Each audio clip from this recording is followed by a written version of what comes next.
Greetings everyone, Jera here, Antioch Baptist Church, Rochester, Indiana, where I'm a youth leader, not a youth pastor. I'm a preacher, not a teacher. If you don't know the difference, that's perfectly fine. I say it in case it's important to you.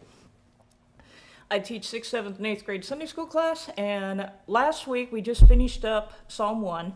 Now this week we're starting a new series on the armor of God, and this video is more of an introduction video as to what is the armor of God and what is it used for, why do we need it. So we're not going to go into any really great specific detail of anything. We'll go over each individual piece in later videos. But right now, we're just going to try to keep this a general overview of what the armor of God is and why we need it. So we're going to start here in Ephesians chapter 6, verse 10. We're going to read verses 10 through 20. And it starts here, "Finally, my brethren, be strong in the Lord." Paul has written 6 chapters here, and he's halfway through the 6th chapter.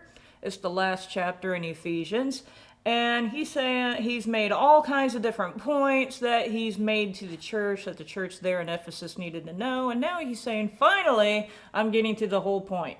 "Finally, my brethren, be strong in the Lord and in the power of his might. Put on the whole armor of God," not just a little piece of it, you need the whole thing, you're going to war here. "Put on the whole armor of God, that you may be able to stand against the wiles of the devil." Now, the wiles means trickery, the trickery of the devil, the tricks that he uses to get people to follow him. "For we wrestle not against flesh and blood, but against principalities, against powers, against the rulers of darkness of this world, against spiritual wickedness in high places." You're not fighting a worldly battle. You're not fighting with flesh and blood. You're not fighting with guns and knives. You're fighting a spiritual battle against the devil. You know, guns won't help you with that. You need spiritual weapons and spiritual armor to protect you.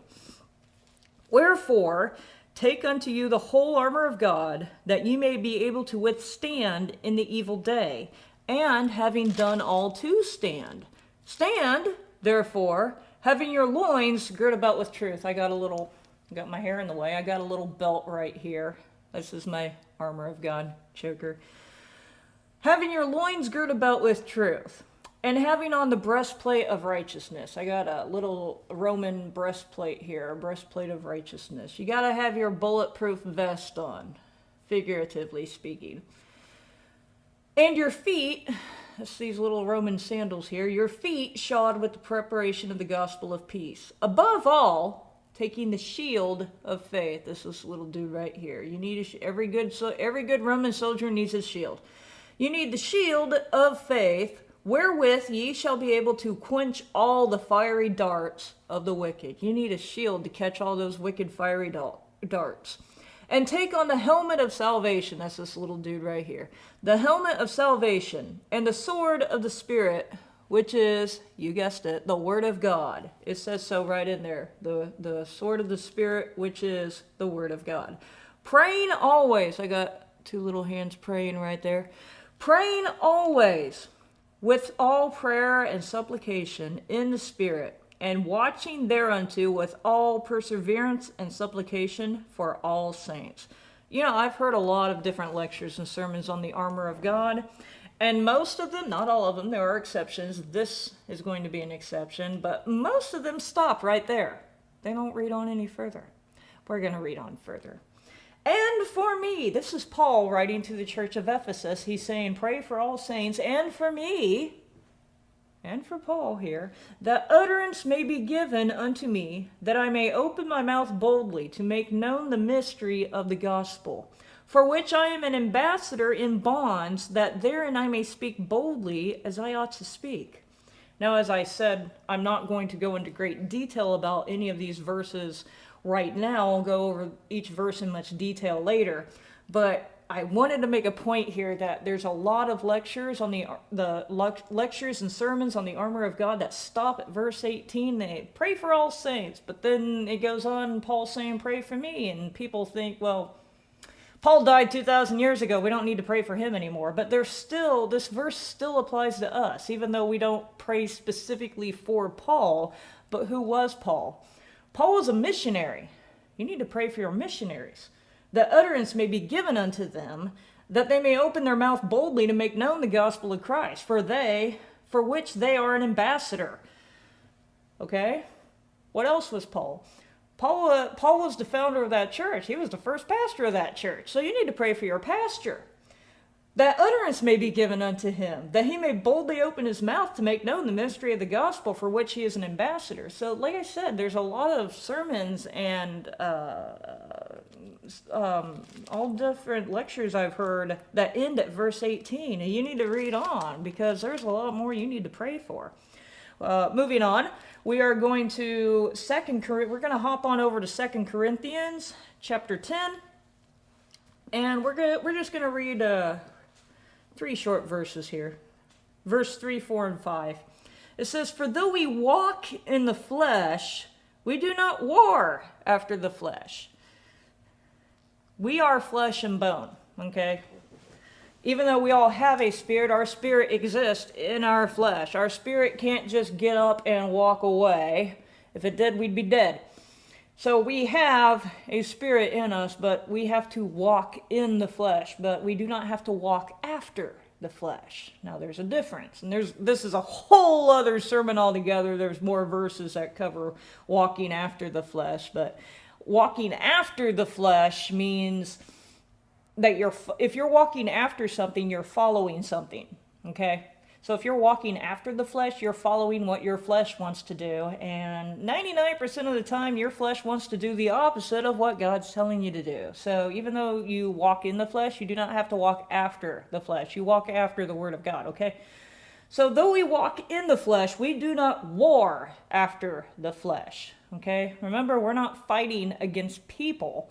We're fighting a spiritual battle against the trickery of the devil. So we need spiritual weapons, and we need spiritual battle gear, basically spiritual armor. Verse 4 here. "For the weapons of our warfare are not carnal." Carnal means fleshly or worldly or human.